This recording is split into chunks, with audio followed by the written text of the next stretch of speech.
Bonjour à vous tous et à vous toutes. Donc, merci d'être venus ce soir, nombreux et nombreuses. Juste un petit contexte rapidement, celui des assemblées citoyennes, donc, dont l'exemple est ce soir.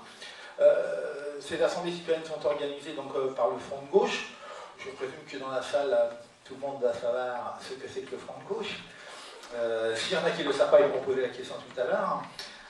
Rapidement, le but de ces assemblées citoyennes, c'est de débattre sur des thèmes. Alors, on est hors séquence électorale aujourd'hui, donc on n'est pas soumis à... On a connu des séquences électorales importantes, européennes, régionales, cantonales, présidentielles, législatives. On a tenu beaucoup d'assemblées citoyennes dans ces contextes-là. Et là, on est dans un contexte, je dirais, entre deux séquences électorales. Ça ne nous empêche pas d'avoir envie de continuer ce genre d'assemblée pour pouvoir débattre, échanger, penser en commun, discuter sur tous les sujets, exprimer des désaccords, des points de vue différents s'il le faut. On est là, c'est un débat. Donc c'est important de bien en prendre note. Cette soirée vient après celle qui avait été organisée il y a 2 mois environ. Je passe sous contrôle de mes petits camarades du comité Front de gauche, qui était une soirée consacrée aux politiques industrielles, en présence d'un camarade dont j'écorche toujours le nom, camarade David Colli du Parti communiste, qui était membre du secrétaire national spécialiste de l'économie. On avait débattu donc ce soir-là sur les thèmes de l'industrialisation, désindustrialisation, ces choses-là. Et donc, dans la foulée, autour de la réflexion, on s'est dit, tiens, quel pourrait être le prochain débat? Et étant donné que ce soir-là, il y avait quelques petites démarches de débat sur productivisme, ces choses-là, on s'est dit, tiens, ce serait peut-être intéressant qu'on discute autour de ces thèmes-là, écologie, production, croissance, toutes ces choses-là. Donc, cette assemblée citoyenne est un peu née de celle qui s'est déroulée à Tournefeuille. Et donc, je pense que vous avez tous lu le tract, donc je ne vais pas insister beaucoup, ça va être l'objet de l'introduction. Alors, je vous présente, et vous la connaissez sans doute, donc à mon côté Martine Billard, donc, qui est coprésidente du Parti de gauche, et qui va faire l'introduction ce soir au débat. Alors, principe de l'introduction de petite demi-heure, pour pas que ça soit trop long, mais ça sera même un petit peu long pour qu'elle ait le temps, Martine, de développer quelques thèmes qui devraient normalement alimenter nos échanges après. Principe de base aussi des échanges, on n'est pas uniquement pour faire un échange entre la salle, la tribune, la salle. Rien n'interdit à des personnes dans la salle d'intervenir, bien évidemment, en réaction à une intervention dans la salle. On est trop pour avoir fait le truc classique de se mettre tous en rond là, mais il y a un peu cet esprit-là quand même. Alors pas pour tourner en rond non plus, bien évidemment. Mais donc cette idée de faire qu'on débatte et qu'on échange sur ce sujet-là. Voilà, donc merci à vous tous d'être venus. Principe de base aussi, on va essayer de prendre les inscrits après l'intervention de Martine pour donner un petit peu d'organisation au débat et pour éviter que des dialogues un peu souvent difficiles à gérer s'instaurent quand même. Donc vous connaissez tous le principe. Voilà, donc je vais avec plaisir passer la parole à Martine, mais avant présenter Jacques Laverne qui est ici, qui est un columérin très connu. Je pense que beaucoup de gens dans la salle le connaissent. Jacques est un des animateurs actifs donc, du comité Front de gauche de l'Ouest toulousain. Donc voilà, et on avait tenu bien évidemment à respecter une tribune parfaitement paritaire. Voilà. Donc il y a ceux qui courent, il y a les potiches. Non, je plaisante, ça s'appelait. Donc avec un œil là-dessus, bien évidemment. Je passe donc avec plaisir la parole à Martine. Merci. Bonsoir à toutes et à tous. Donc, par rapport au sujet qui m'a été demandé, bon, c'est un débat passionnant et j'espère qu'on va arriver à l'avoir de manière vraiment passionnante, parce que c'est un débat qui aujourd'hui existe entre finalement 2 lignes au sein de l'écologie. Alors, en ce moment, on discute beaucoup des 2 lignes politiques au sein de la gauche. Mais de fait, au sein de l'écologie, il y a aussi plusieurs positionnements politiques. Et donc, par rapport à ce que peut développer le Front de gauche, et plus spécifiquement le Parti de gauche, je vais vous expliquer un peu la vision qui est la nôtre par rapport à cette question d'écologie. Alors je crois que, premier point, aujourd'hui, il n'y a quasiment plus personne pour nier le fait que le réchauffement climatique, conséquence des émissions de gaz à effet de serre, a à voir avec l'activité humaine. Bon, il reste encore Claude Allègre et quelques personnes, beaucoup plus aux États-Unis d'ailleurs, mais enfin quand même l'immense majorité aujourd'hui de tous ceux qui s'intéressent à la question reconnaissent, parce que tout simplement quand on regarde les courbes d'émissions de gaz à effet de serre et la courbe d'augmentation des températures, on se rend compte que cette courbe, elle est strictement, les deux courbes vont strictement ensemble dans leur évolution.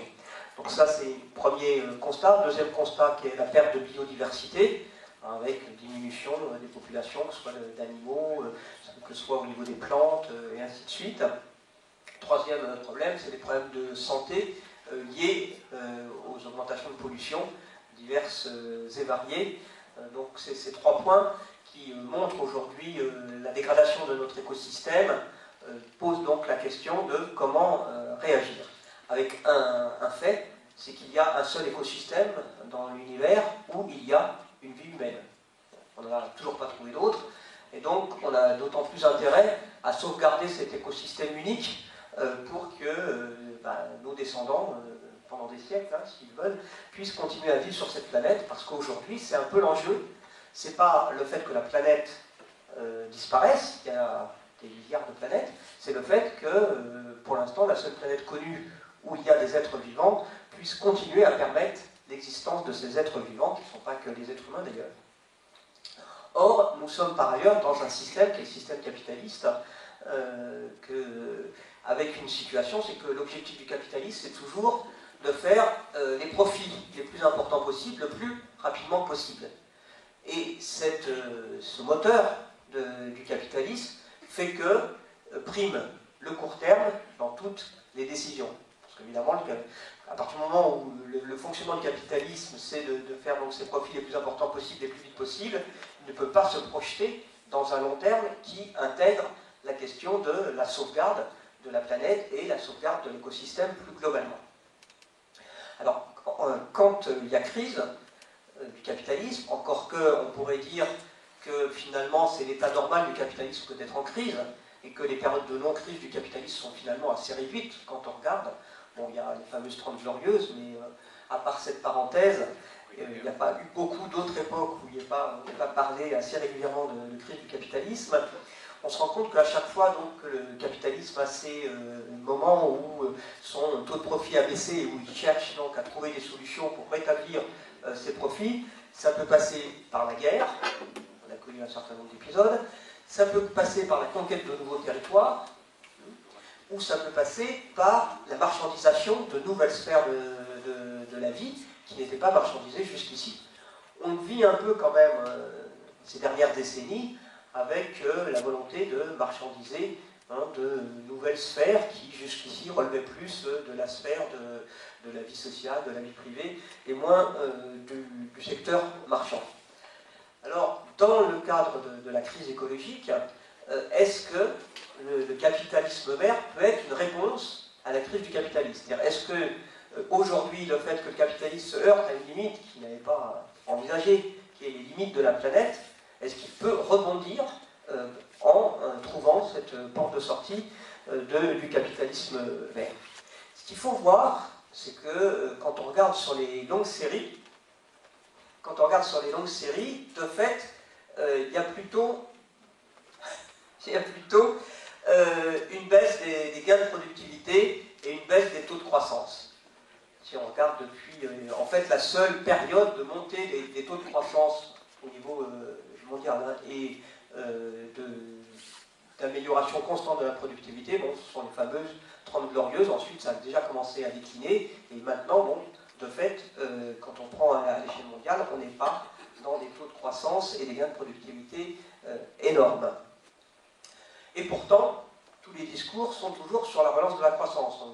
Tous les discours, c'est pour créer des emplois, il faut relancer la croissance.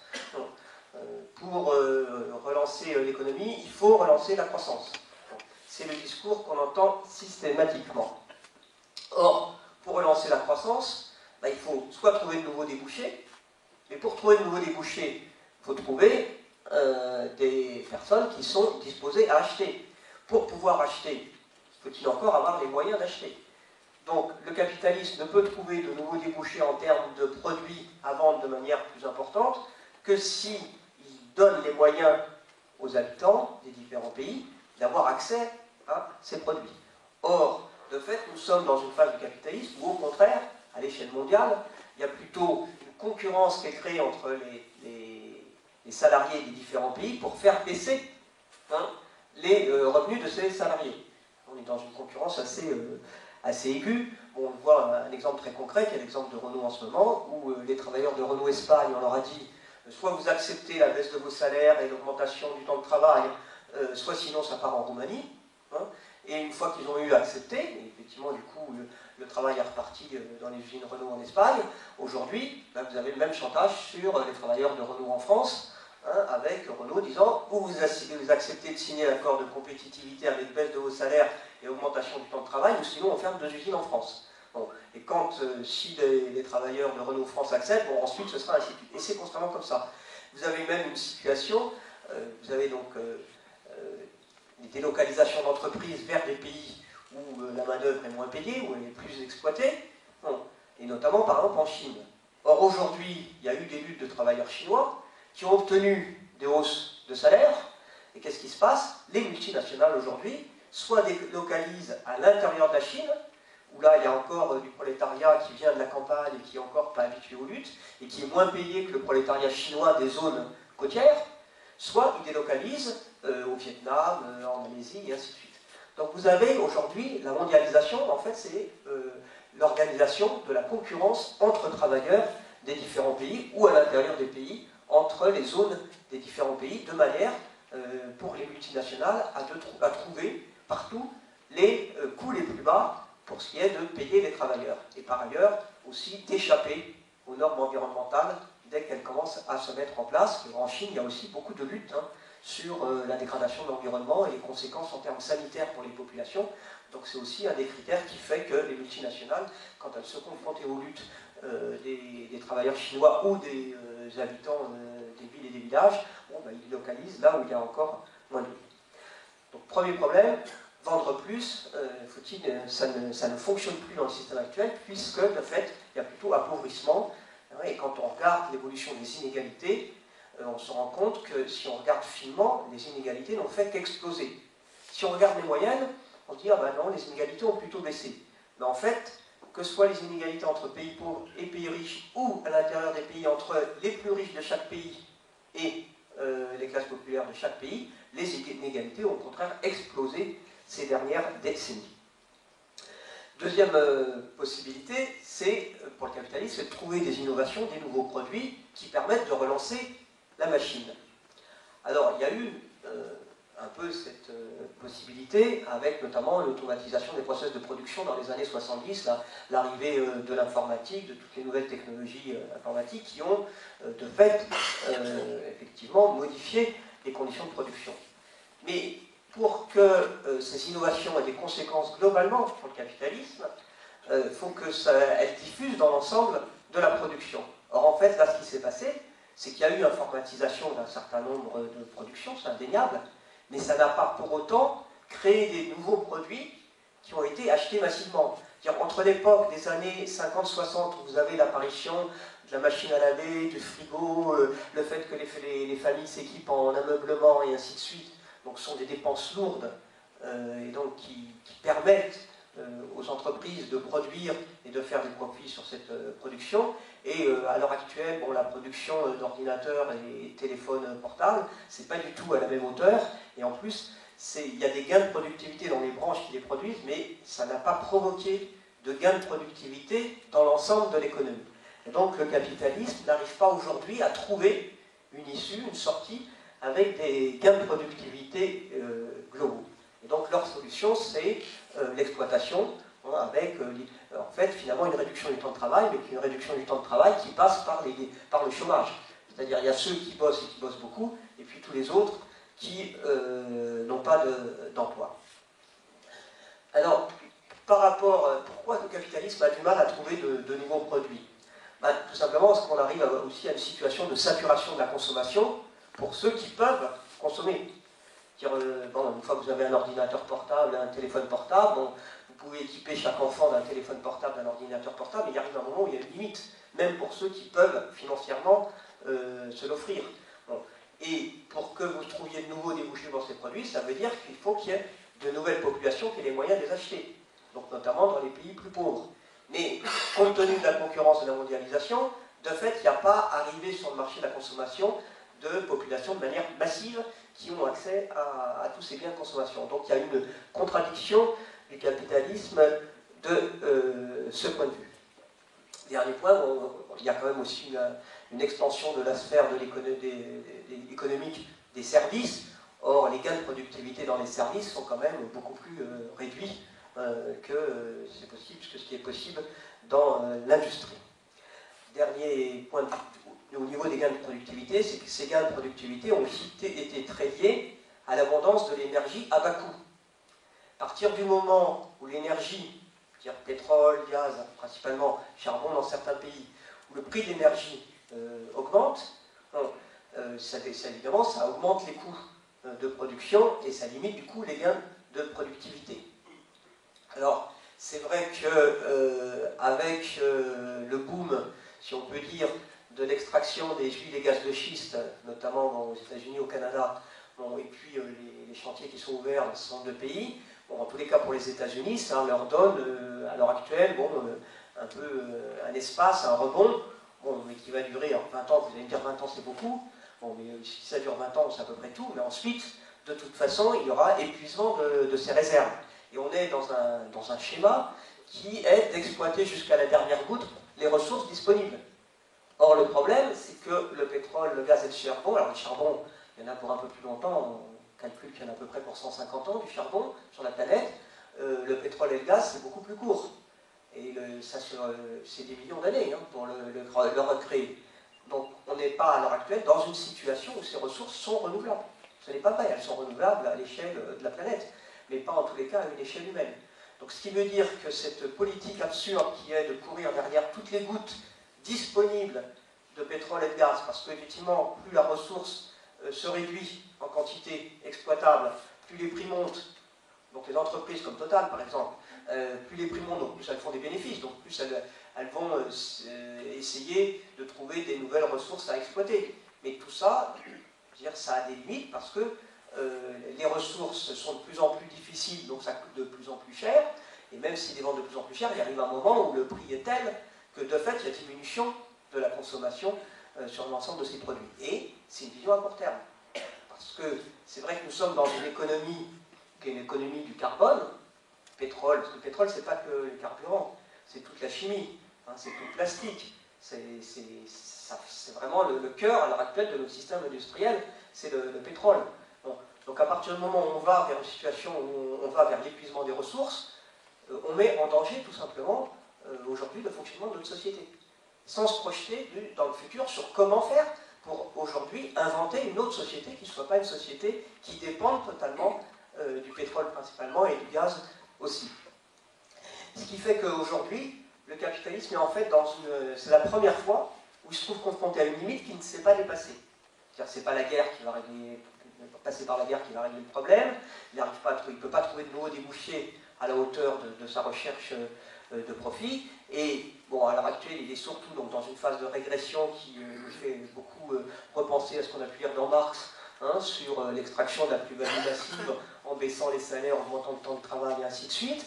Il y a des résistances bien évidemment, et puis tout ça a quand même des limites, on n'est plus au 19e siècle. Alors, par rapport à la crise écologique, donc quelle est la solution? Est-ce que le capitalisme vert, est-ce que la croissance verte peut être la solution? Le problème, c'est que la question des débouchés est toujours là.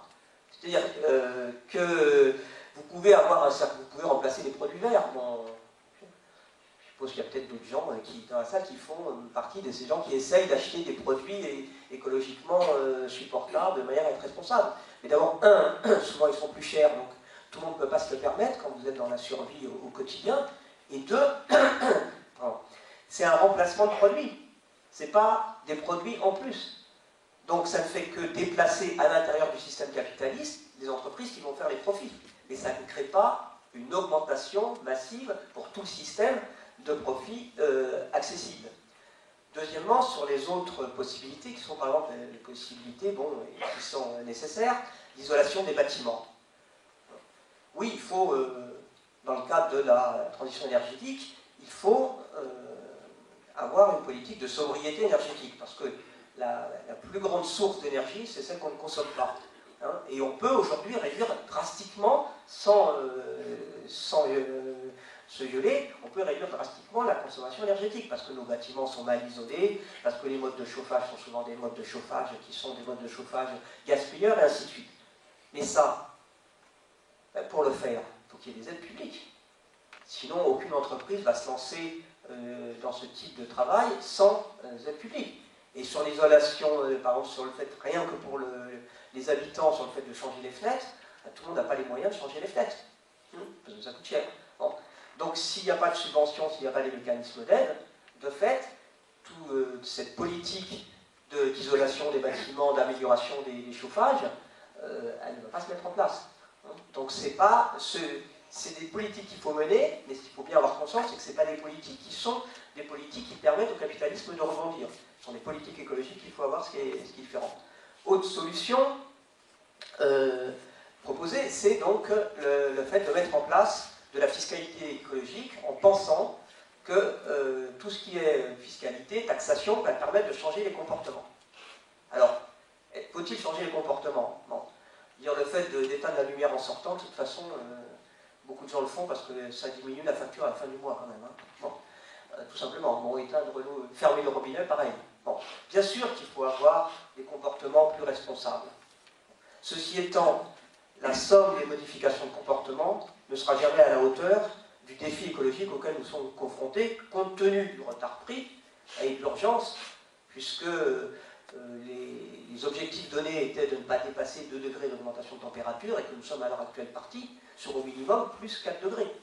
Et 4 degrés, ça peut paraître anecdotique, mais en fait 4 degrés en moyenne, c'est énorme. Et même les Américains qui n'y croyaient pas commencent à se rendre compte que peut-être que les phénomènes climatiques intenses qui les frappent de plus en plus, que ce soit d'un côté des inondations, des pluies diluviennes, des ouragans, de l'autre côté des sécheresses très fortes, bon, ça a peut-être à voir avec le réchauffement climatique. Ils commencent quand même à réfléchir sur ce sujet. Bon. Donc ce n'est pas uniquement par des comportements individuels qu'on va y arriver. Et même si on disait, bon, on va mettre en place la fiscalité pour modifier les comportements. Alors, il y a un économiste dont j'ai oublié le nom, qui a fait une démonstration pour montrer qu'une fiscalité voulant changer les comportements peut avoir exactement l'effet contraire. Exemple, vous faites payer, alors c'est pas sur un comportement écologique, mais par rapport à des parents qui viennent chercher en retard leur enfant à la crèche. Donc s'ils dépassent l'heure, vous les faites payer pour le temps dépassé. Qu'est-ce qui se passe? Tous ceux qui ont les moyens se disent, de toute façon, puisque je paye, pourquoi j'en profiterai pas? Donc il y a toujours un effet pervers de la fiscalité comportementale. De la même manière, si vous mettez une taxe sur les nitrates, bon, on sait que les nitrates sont particulièrement mauvais pour la contamination des eaux, on voit sur les algues vertes en Bretagne, bon, mais au bout d'un moment, la taxe elle est intégrée dans le prix du produit augmente, vous payez la taxe, et puis vous continuez à utiliser les nitrates. Donc la fiscalité ne règle pas toujours tout, et même assez rarement d'ailleurs. Ce qui peut à la limite comme fiscalité avoir un bon effet, c'est les systèmes de bonus-malus. On l'a vu sur les voitures, si vous avez un bonus, si vous avez entre 2 choix de voitures, vous choisissez celle qui pollue moins, qui émet moins de gaz à effet de serre, qui en plus est moins chère grâce au bonus, vous allez plutôt choisir celle-là que celle qui émet beaucoup plus et sur laquelle il y a un malus. On l'a vu d'ailleurs parce que du coup, la gamme de voitures vendues en France a été modifiée de par le système de bonus-malus, ce qui est d'ailleurs une des causes, peut-être pas la principale, des difficultés d'automobile aujourd'hui en France, c'est que justement les constructeurs n'ont pas anticipé cette modification alors que le système était connu, affiché, public, et que les pouvoirs publics, qui soient de droite ou de gauche d'ailleurs, avaient annoncé qu'ils allaient peu à peu durcir le système de bonus-malus. Donc on savait que du coup ça favorisait les voitures émettant moins de gaz à effet de serre et défavorisait les autres, et donc on pouvait imaginer que ça allait avoir une conséquence sur les gammes. Autre possibilité de fiscalité, c'est le débat, je ne sais pas si vous vous rappelez, autour de la taxe carbone. Bon. Et quand on a eu le débat, et en tant que Front de Gauche, on avait porté cette bataille, bon, à l'époque j'étais député, donc j'étais intervenu sur ce sujet. Le problème, c'est que, tel que c'est prévu, c'était inefficace écologiquement et c'était injuste socialement. Parce que quand vous avez un aménagement du territoire et une explosion des prix de l'immobilier qui fait que quand vous avez des petits revenus, vous êtes obligé d'habiter loin des centres-villes, mais que vous travaillez au centre-ville, vous êtes obligé d'avoir une voiture s'il n'y a pas de transport en commun. C'est pas que vous êtes irresponsable écologiquement, c'est que vous n'avez pas le choix.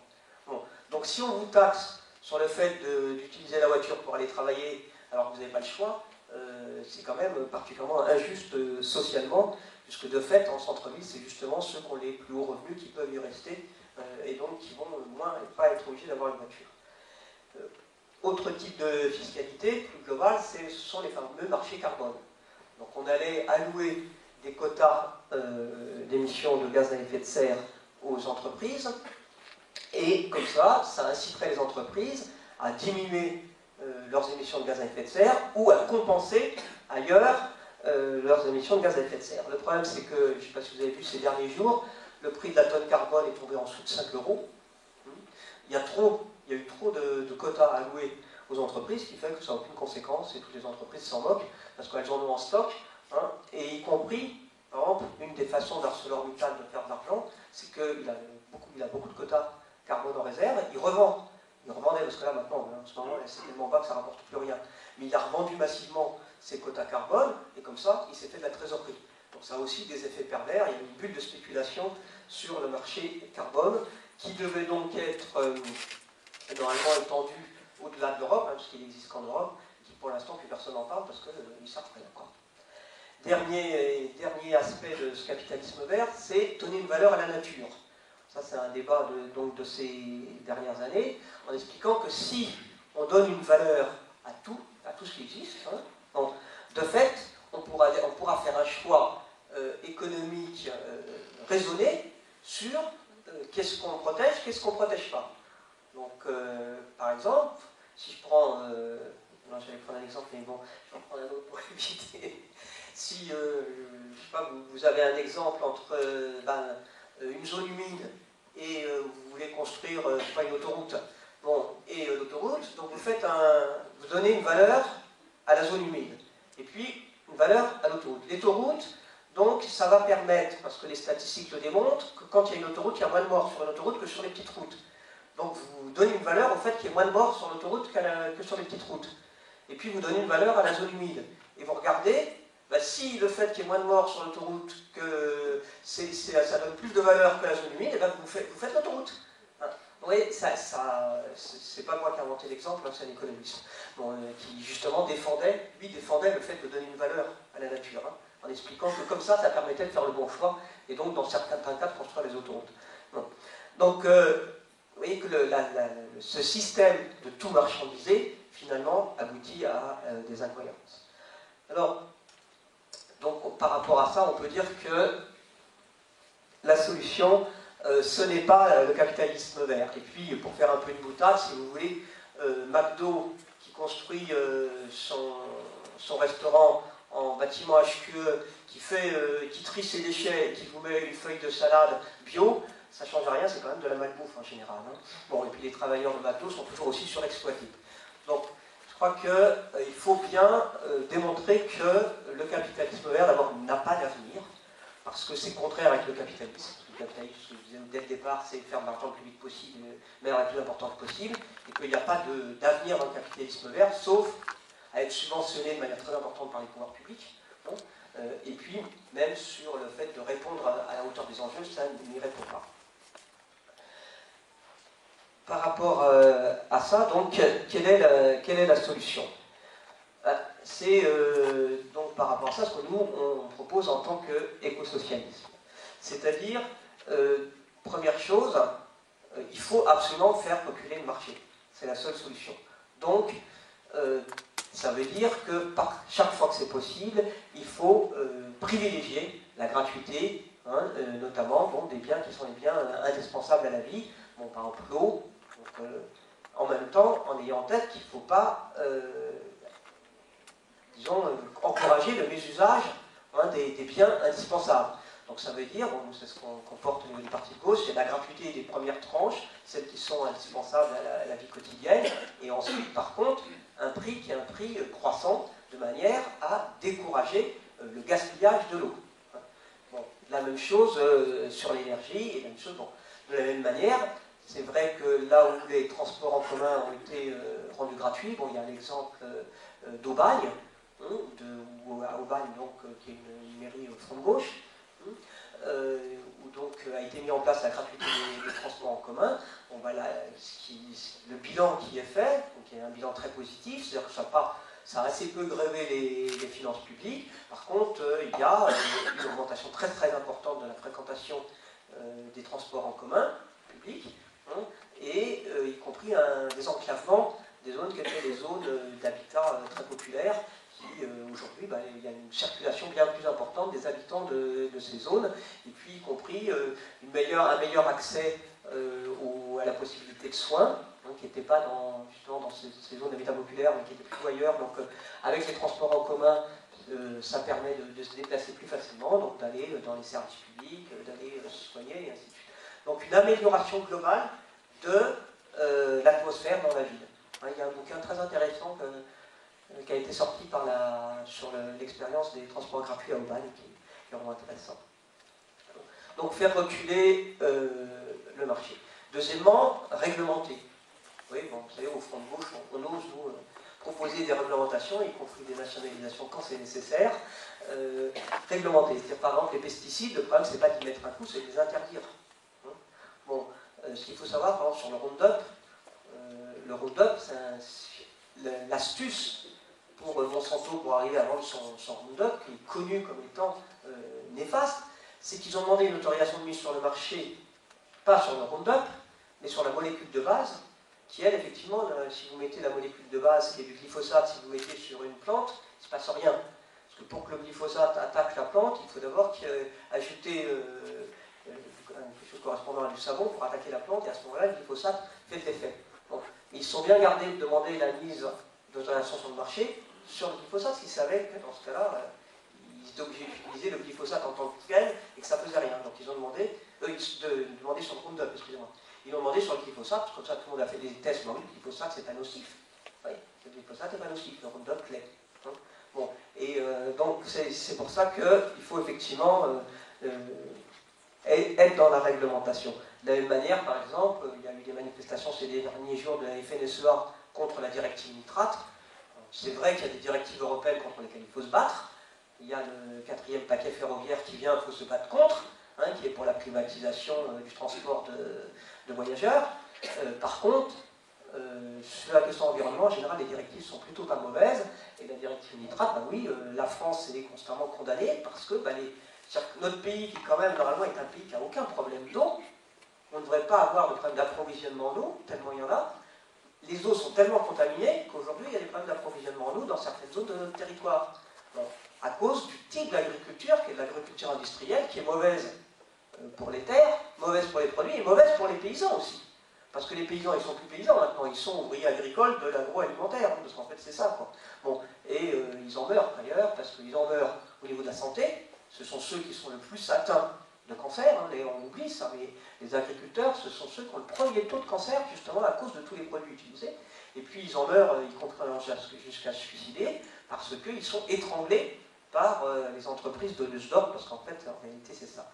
Donc c'est vraiment d'un autre modèle économique global dont nous avons besoin, et c'est pour ça que c'est pas avec des petites touches de verre, avec des petites modifications à la marge, avec des comportements individuels, qu'on va pouvoir avoir cette bifurcation écologique qui permettra de maintenir effectivement le fait qu'il y ait des êtres vivants sur cette planète, et alors qu'il y a urgence. Donc oui, c'est ça le sens de cette proposition d'éco-socialiste, qui conjugue à la fois la réponse à l'urgence écologique et la réponse à l'urgence sociale, parce que ça passe par une autre répartition des richesses, bien évidemment, compte tenu de tout ce que j'ai dit. Si on en reste dans le système actuel, c'est impossible. Donc ça veut dire qu'il faut qu'il y ait une autre répartition des richesses, de manière à ce que tout le monde puisse vivre correctement sur la planète, pas seulement dans nos pays, sur la planète, mais ça passe aussi, de fait, par le fait qu'il faut décroître.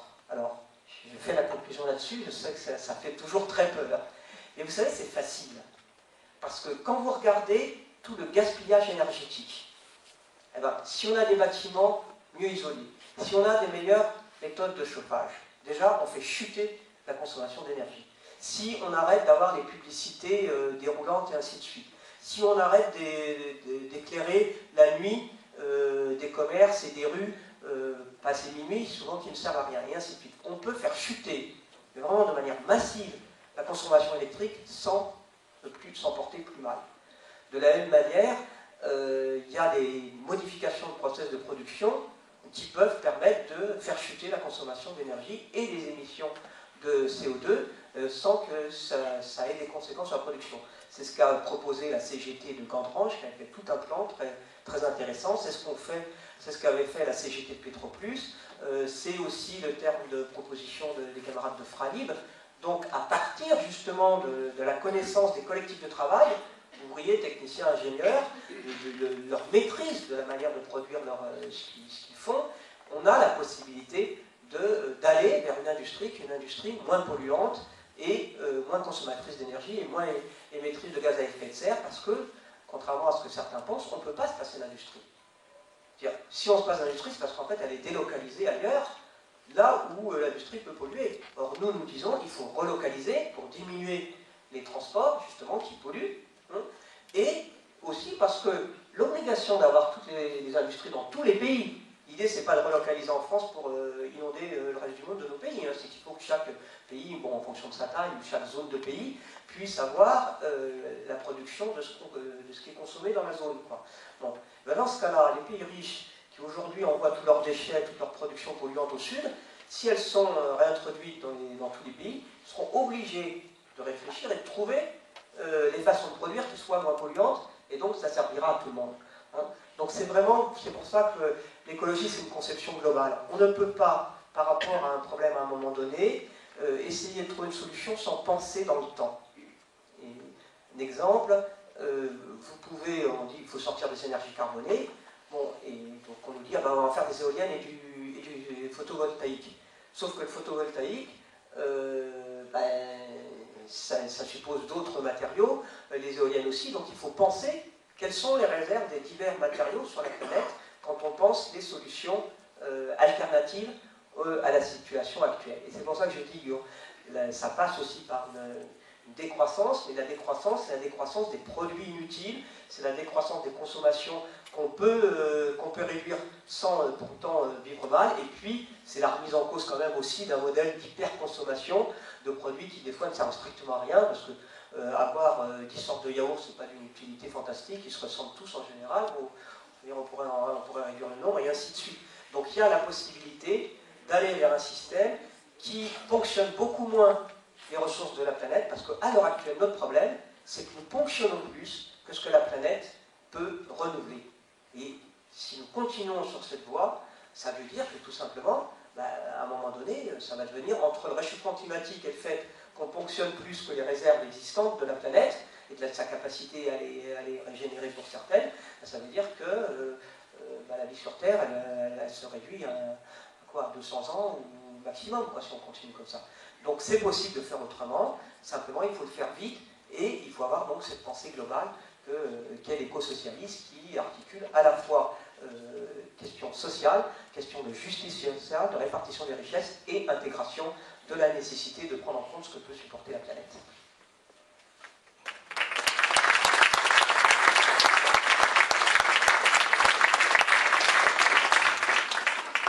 Merci Martine, c'était remarquable, une demi-heure. Non, je ne suis pas remarquable. 2 temps après, ça arrive dans la salle, mais évidemment, de notre avis. Donc voilà, donc tu as tenu ton temps, c'est pas si courant pour ne pas être signalé. Voilà, donc maintenant, j'ouvre bien volontiers la séance de questions, d'échanges, de remarques, d'avis. Avant de prendre d'autres remarques ou d'autres questions, une petite synthèse rapide. La personne pour qui j'appelle saura pourquoi. On a eu quelques interventions donc, autour de la notion de gouvernance posée par une personne dans la salle. Donc je pense que Martine pourra en dire un mot. Juste une petite remarque personnelle. Vous savez, il y a déjà des choses qui se passent, des sommets de Rio, Le fameux sommet de Stockholm, le premier qui a mis au point le concept si usité aujourd'hui de développement durable, avec son triptyque écologique, économique et social. On cherche le social souvent. Hein. Bon. Mais donc, on peut en dire un mot. Sur les aspects du consumérisme, important, bien évidemment. Hein. Je pense qu'il y a plus de 10 sortes de yaourts dans les rayons en plus. Hein. C'est sans doute des centaines, hein, vraisemblablement. La notion de décroissance et de relocalisation est abordée aussi. Hein. Je pense qu'effectivement, c'est un sujet qui peut être abordé de manière assez utile. Et puis, les nouveaux biens qui changent la vie et qui s'imposent à nous et qui, de fait, génèrent par une sorte d'effet dialectique hein, des changements assez profonds de choses. Est-ce qu'on peut revenir en arrière? Est-ce qu'on peut s'en passer? Revenir en arrière est encore pour moi un terme péjoratif, hein, bien évidemment. Mais est-ce qu'on les produit? Donc, c'est pas effectivement ces nouveaux comportements et qui impliquent des nouveaux styles de vie, des nouvelles manières d'être. Bon, je pense que donc toutes ces questions-là méritent d'être débattues, échangées, et je vais passer la parole à Martine pour que, entre autres, elle puisse vous donner l'avis qu'elle peut avoir sur ces différents sujets. Merci, oui, non, un peu une réaction, parce que bon, tous concernés, c'est indéniable, le réchauffement climatique, ça concerne tout le monde sur la planète. D'ailleurs, ça ne concerne pas que les êtres humains, ça concerne non seulement tous les êtres vivants, mais même les plantes et ainsi de suite. Ça a des conséquences à tous les niveaux. Donc oui, de ce point de vue, c'est vrai, bon, c'est pour ça qu'il y a un intérêt général au niveau de l'écosystème. Mais on n'est pas tous concernés de la même manière, par contre. Parce que par rapport au réchauffement climatique, il y a des gens qui ont les moyens de se payer de la climatisation, puis il y en a qui n'ont pas les moyens.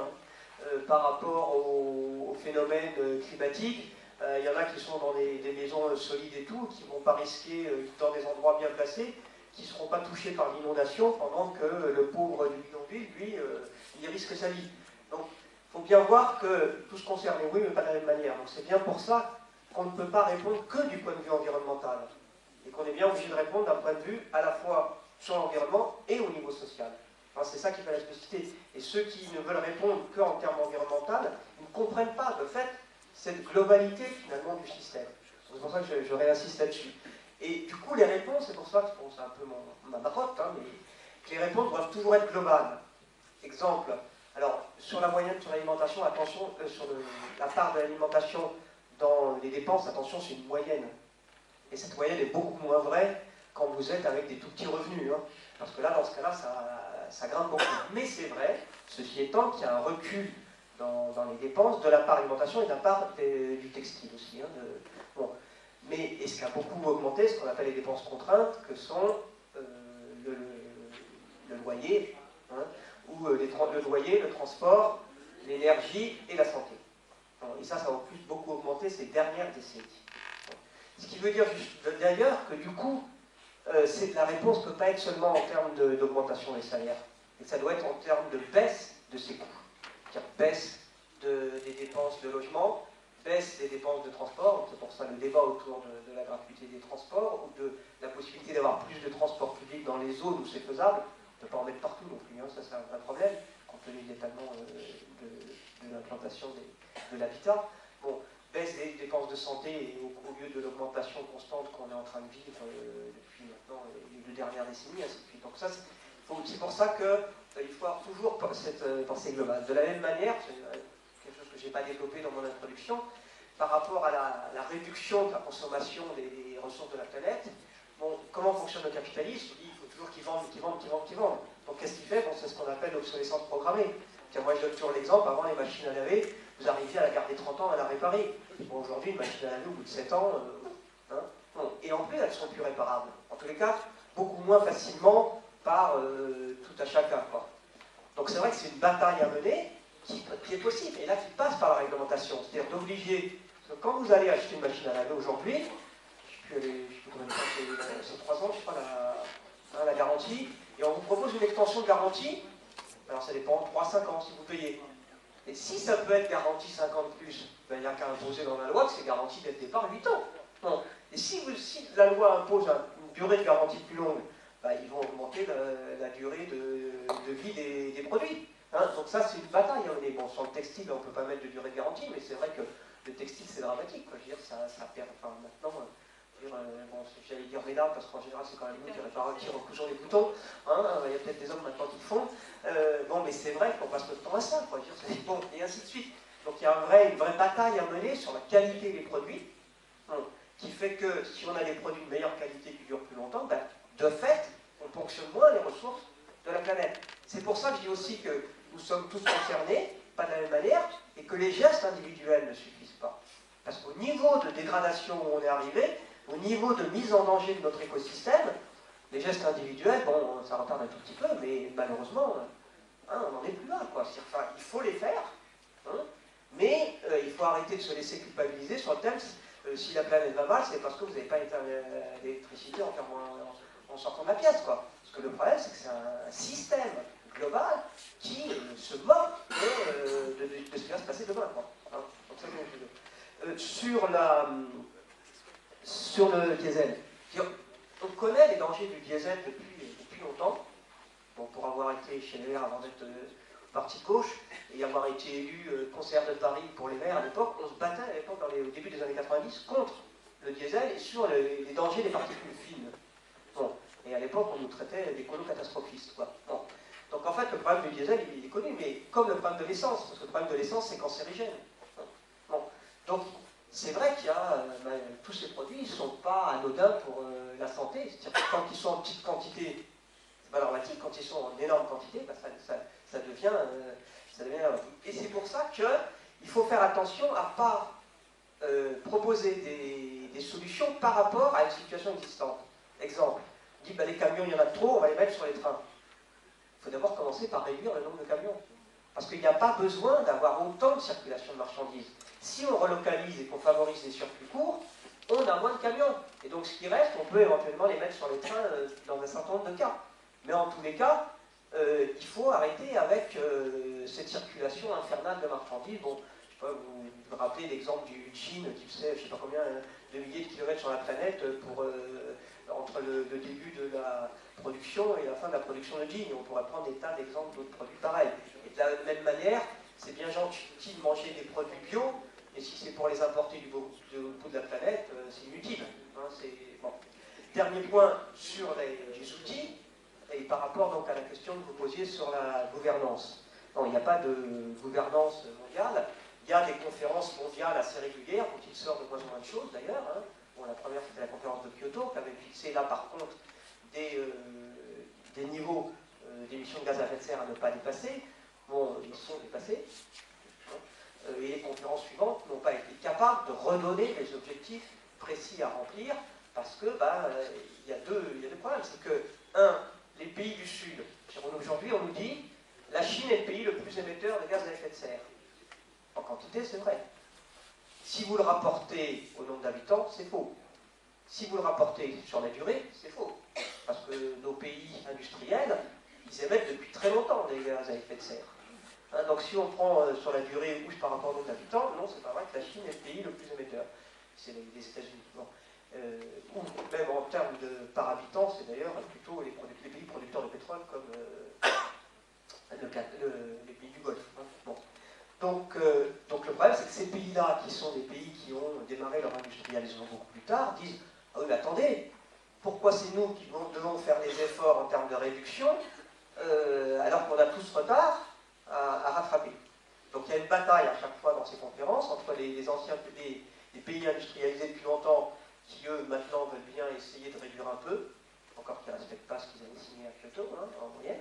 Donc, et puis les autres qui disent « Mais nous, on a du retard à faire. » Et c'est vrai que de ce point de vue, il y a un concept qui s'appelle la dette écologique, c'est-à-dire d'être capable de reconnaître que nos pays industrialisés ont quand même pillé, hein, ce qu'on appelait avant le tiers-monde, ont pillé les pays du Sud pendant un siècle, facile, hein, en termes que ce soit gaz, pétrole, charbon c'est plus variable, et toutes les autres matières premières. Et qu'à l'heure actuelle, aujourd'hui, un certain nombre de conflits à l'échelle de la planète sont toujours des conflits d'appropriation des matières premières. Et que, par exemple, quand on prend le cas d'Amérique latine et tous les exemples de révolution citoyenne en Amérique latine, Équateur, Bolivie, Argentine, c'est des batailles pour la réappropriation des ressources naturelles de ces pays. Hein, la Bolivie sur le lithium, bon, le lithium, ça sert pour les batteries, les véhicules électriques. Il y a en gros trois grands pays producteurs de lithium, c'est le Chili, qui en produit à l'heure actuelle, la Bolivie très peu, mais qui a les plus grosses réserves, et le Népal. Bon, c'est vrai que toutes les multinationales essayent de convaincre la Bolivie de mettre à disposition ses réserves de lithium. Donc, la Bolivie, heureusement, ils ont un gouvernement qui n'est pas con et qui dit non, nous, ce qui nous intéresse, c'est d'abord ce qui sert pour notre peuple. Et donc, ils ne veulent pas se laisser piller. Ils se sont déjà fait piller le plomb historiquement et le cuivre, ils n'ont pas envie de se faire piller maintenant le lithium. Et ça va tant qu'il y a un gouvernement qui a cette conscience. C'est pour ça que c'est très très important que Evo Morales ne soit pas renversé. Et c'est pour ça aussi qu'il y a eu des tentatives de coup d'État.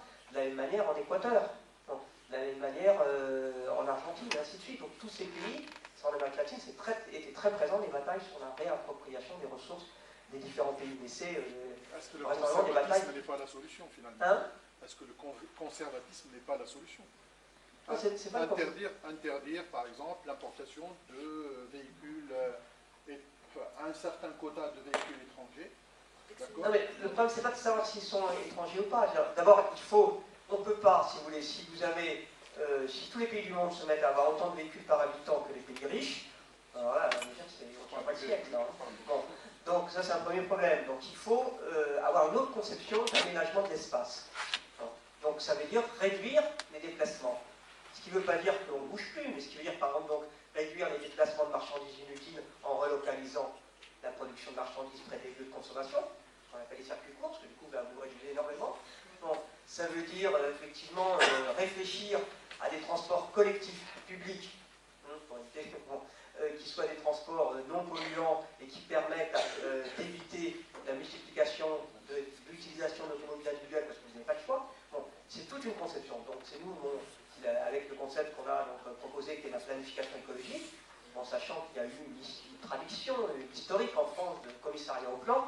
Ce gouvernement vient d'annoncer d'ailleurs qu'il voulait remettre en œuvre un commissariat au plan. Donc nous disons un commissariat au plan écologique, parce qu'il faut absolument intégrer cette donnée dans tout aménagement maintenant, qui repense l'aménagement du territoire, qui repense le développement des services publics et l'implantation de nouveaux services publics, qui repense les lieux de construction des logements et ainsi de suite, de manière à effectivement arriver à une meilleure utilisation des espaces, une sauvegarde des espaces agricoles, parce que nous en avons besoin, au lieu de les bétonner et ainsi de suite, qui permettent de vivre bien. C'est ce que les Équatoriens et les Boliviens les deux pays, Équateur-Bolivie, ont eu des assemblées constituantes avec des nouvelles constitutions qui ont beaucoup intégré la dimension environnementale dans leur constitution, et c'est le concept qu'ils ont construit qui est ce qu'ils appellent le buen vivir, qui veut dire vivre bon. C'est-à-dire vivre bien sans surconsommer inutilement, mais en ayant chacun de quoi vivre correctement. Je crois que c'est un concept qui est effectivement un concept très très intéressant, qui est de vivre en fonction de ce que quand même des possibilités de la planète et pas au-dessus. Mais tous, pareil, sur toute la planète.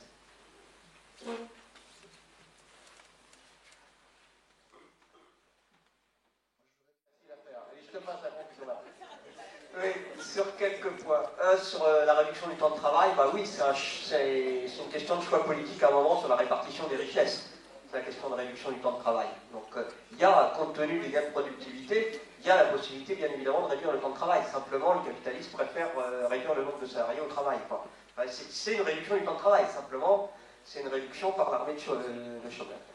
Deuxièmement, sur les circuits courts, je crois qu'il y a un malentendu là. Et pourtant, je pensais avoir précisé. Car les circuits courts, c'est pour tout le monde. C'est-à-dire, il ne s'agit pas de produire, par exemple en France, des produits avec lesquels ensuite on inonde tous les pays. Il s'agit au contraire de rapprocher dans chaque zone géographique, après on peut voir en fonction des zones, des productions. Exemple, il faut arrêter que l'Europe inonde l'Afrique avec des produits agricoles qui de fait ont cassé les marchés agricoles africains.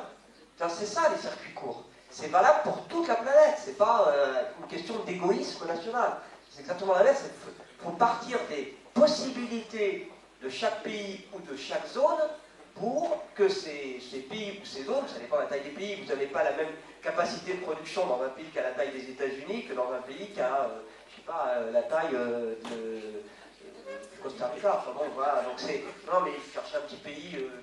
Donc ça, c'est une réflexion vraiment. Bon, c'est vrai qu'aujourd'hui, par exemple, au Mexique, le Mexique qui est la terre du maïs, aujourd'hui, est en envahi par le maïs américain. Donc la bataille, c'est qu'il y a effectivement une agriculture paysanne qui rétablisse la production du maïs au Mexique. En plus, c'était du maïs de meilleure qualité que le maïs OGM par lequel ils ont été envahis, qui en plus contamine toutes les cultures au Mexique. Donc c'est ça l'idée des circuits courts. C'est au contraire pareil pour le textile. C'est plutôt qu'il y ait une coopération au niveau de l'Afrique ou d'une partie de l'Afrique sur l'implantation d'usines de la fabrication des produits textiles pour permettre à tous les habitants de l'Afrique de pouvoir s'habiller avec des produits de bonne qualité, plutôt que d'avoir une répartition sur la planète qui fait qu'on surexploite des travailleurs à un endroit pour produire du textile de mauvaise qualité mais à bas prix, qui ensuite va être vendu sur toute la planète. Donc c'est vraiment, ça suppose effectivement une planification mondiale, dans ce qui est un peu, bon, c'est de l'idéal là, quoi. Mais c'est une bataille qu'il faut arriver à mener. Et du point de vue de la prise en compte des enjeux environnementaux, je crois que par exemple, la bêtise de l'Europe, ça a été de penser qu'il pouvait y avoir une répartition, une spécialisation au niveau économique, en se disant, nous les Européens, nous sommes tellement forts, tellement bons, et ainsi de suite, on va faire nous des bons produits, et on va laisser les produits bas de gamme, par exemple, à la Chine. Sauf que la Chine, compte tenu de sa taille, de sa population et de ses capacités, par exemple sur les panneaux photovoltaïques, il n'aura pas fallu beaucoup d'années pour être capable de prendre finalement le monopole quasiment sur les panneaux photovoltaïques, parce qu'ils ont les capacités. Ils ont produit des milliers et des dizaines de milliers d'ingénieurs qui sont tout aussi capables que n'importe quel ingénieur de n'importe quel pays. Donc il y a, que ce soit la Chine, l'Inde, le Brésil, donc il y a des pays qui ont la taille, disons, et la population, donc la capacité de consommation, pour effectivement être capable de voir qu'ils ne peuvent pas aller dans le mur avec une production qui est une production totalement polluante. Hein. Je ne dis pas qu'ils ont tout réglé, hein. Il y a encore beaucoup de pollution en Chine, mais il faut arrêter de croire que le gouvernement chinois ne s'est pas rendu compte des enjeux environnementaux. Il s'est rendu compte. Alors, ça va prendre du temps et ainsi de suite, il fait sur certaines productions, sur d'autres moins, parce que c'est toujours la même question, c'est l'énergie. Quelle est la source d'énergie? Bon, en Chine, ils utilisent le charbon, parce que c'est je pense qu'ils sont le plus, et donc qui va leur coûter le moins cher, et donc qui permettent de produire avec le moins de coûts. Mais ils ont aussi la vision de, pareil, hein, de la même manière que les autres pays du monde et les autres multinationales, qui est de s'approprier les matières premières là où c'est possible. Donc le problème, c'est qu'on a une bataille à l'échelle internationale sur l'appropriation, que ce soit des énergies, pétrole, gaz et charbon, ou que ce soit des matières premières. Et le problème qu'on a aujourd'hui, c'est que le problème, c'est pas une somme de décroissance individuelle. Ça, non, bien sûr que c'est pas du tout ça le débat. C'est comment faire pour, à partir des ressources de la planète, faire en sorte que la vie humaine sur la planète ne s'arrête pas dans un siècle parce qu'on aura tout bouffé, quoi. C'est ça notre problème. Parce qu'aujourd'hui, autant au XVe siècle, on ne se posait pas la question de la vie à un siècle, parce que la durée de vie, elle était à 30 ans, quoi. Bon, autant aujourd'hui, on se pose des questions autrement, sur un terme bien plus long. Or, il y a un certain nombre de minerais qui sont indispensables à nos économies telles qu'elles sont conçues actuellement, qui aujourd'hui ont des réserves qui sont à la cinquantaine d'années. Et donc, ça va poser, par exemple, le cuivre, c'est effectivement un des principaux problèmes. Il y a d'autres métaux qui peuvent se recycler très facilement. Par exemple, l'aluminium. L'aluminium, qui est produit à partir d'un bauxite, c'est en fait moins polluant, moins consommateur en énergie de recycler l'aluminium que de produire de l'aluminium à partir d'un bauxite. Bon. Donc si, je crois que c'est à peu près aujourd'hui sur la planète, je crois que c'est la moitié de l'aluminium est aujourd'hui produit par recyclage. Tellement ça coûte moins cher en fait que de le faire à partir d'un bauxite. Bon, on peut encore augmenter les possibilités de recyclage de l'aluminium et donc être quasiment en économie circulaire sur l'aluminium. Bon, ce n'est pas le cas sur toutes les matières premières. Donc c'est pour ça qu'on dit qu'il faut qu'on revienne à un niveau, que ce soit sur l'utilisation des matières premières, des énergies, ou sur le problème d'émissions de gaz à effet de serre, qu'on revienne à un niveau supportable pour la planète. Donc à partir de cette obligation, c'est une obligation, parce que sinon ça veut dire qu'on dit, dans un siècle et demi, 2 siècles, on ferme la porte. Hein. On dit il n'y a plus d'habitants sur cette planète, où il y a une chute dramatique des habitants. Bon. À partir donc de cette obligation, comment fait-on? Parce que si on ne conçoit pas et on ne se projette pas dans cet avenir et on n'anticipe pas, ça veut dire que c'est la guerre. Ça va être la guerre pour l'accès. Ça a commencé, hein. La guerre pour l'accès aux matières premières, la guerre pour l'accès à l'eau, parce que la conséquence du réchauffement climatique, c'est qu'il y a des endroits, il y a des problèmes d'accès à l'eau. Par exemple, dans les Andes, je connais assez bien l'Amérique latine, vous prenez la Bolivie. La Bolivie a un gros problème, c'est qu'aujourd'hui, l'altiplano est en train de se dessécher. Et donc, vous commencez à avoir des mouvements de population qui descendent de l'altiplano, parce qu'il y a de moins en moins d'eau avec le réchauffement climatique et le fait que les glaciers des Andes sont en train de fondre, il y en a qui ont disparu. Et il y a plusieurs zones comme ça à la planète qui ont ce problème. Donc, on est à l'aube enfin, ça a bien commencé des guerres pour l'accès aux matières premières, des guerres pour, parce qu'en Afrique, il y a beaucoup de guerres, c'est un peu ça, hein, quand même, des guerres pour l'accès à l'eau à terme, bon, et ainsi de suite. Donc c'est pour ça qu'il faut se projeter et avoir une vision globale, une vision globale sur le moment, mais globale dans l'avenir, pour pouvoir construire une planète qui soit encore vivable demain. Et moi, je dirais que, par rapport au débat portier, c'est vrai qu'on a un peu oublié, hein, dans tous ceux qui sont sur les analyses du capitalisme et ainsi de suite, que le capitalisme c'est à la fois l'exploitation, ça on n'a pas oublié, mais c'est aussi l'oppression. Bon, ça on a un peu moins oublié, parce qu'il y a des mouvements de femmes notamment qui rappellent régulièrement quand même ce qu'est l'oppression. Et puis il y a l'aliénation. Et ça on avait effectivement un peu arrêté la bataille sur ces questions. Donc je crois qu'il est important qu'on se réapproprie cette bataille sur ces trois domaines de ce qu'est le capitalisme. Et moi, je dirais en conclusion que c'est vrai, je crois que quelqu'un tout à l'heure, je ne sais plus, avait parlé un petit peu de ça, c'est que l'enjeu, et ce que nous avons porté pendant la campagne présidentielle législative, ce qu'il faut qu'on continue à porter, c'est que par rapport à la société de concurrence, par rapport à la société de compétitivité, la société du chacun pour soi, travailler plus, et ainsi de suite, bon, c'est opposer une société de la coopération. Je crois que c'est ça, effectivement, et cette société de la coopération, bon, de fait, elle se construit un petit peu hein, par les circuits courts, les SEL, les AMAP, et y compris dans l'industrie. Moi, c'est fantastique ce qui s'est passé dans ces entreprises où les collectifs de travail se sont mis, bon, parce que les entreprises étaient menacées de fermeture, et tout d'un coup se sont mis à réfléchir sur quel projet ils pouvaient proposer pour leur entreprise, et ont démontré que c'est ces collectifs de travail qui maîtrisent le mieux, finalement, l'évolution de leurs entreprises et la possibilité de trouver des projets pour continuer d'une autre manière. Et je crois que l'élément, d'ailleurs, que je n'ai pas du tout développé et qui est peu apparu, c'est cette capacité collective de démocratie collective qu'il faut, effectivement, auquel il faut donner tous les moyens de se développer, d'exister, bon, et faire confiance au collectif, parce que c'est comme ça, à plusieurs, on est toujours plus intelligent qu'à un seul. Je crois que c'est une leçon générale, c'est ce que nous avons démontré, et je pense qu'il faut qu'on continue, et avec tout ce qu'on peut apporter, je crois que justement, la différence, c'est qu'on peut donner de l'espoir, dire que oui, c'est possible, montrer comment c'est possible, et que nous, on n'est pas dans la punition, dans repentez-vous avant qu'il soit trop tard, mais non, il y a une autre société qui est possible, et c'est une société de fraternité, de coopération, plutôt qu'une société de guerre les uns contre les autres. Voilà.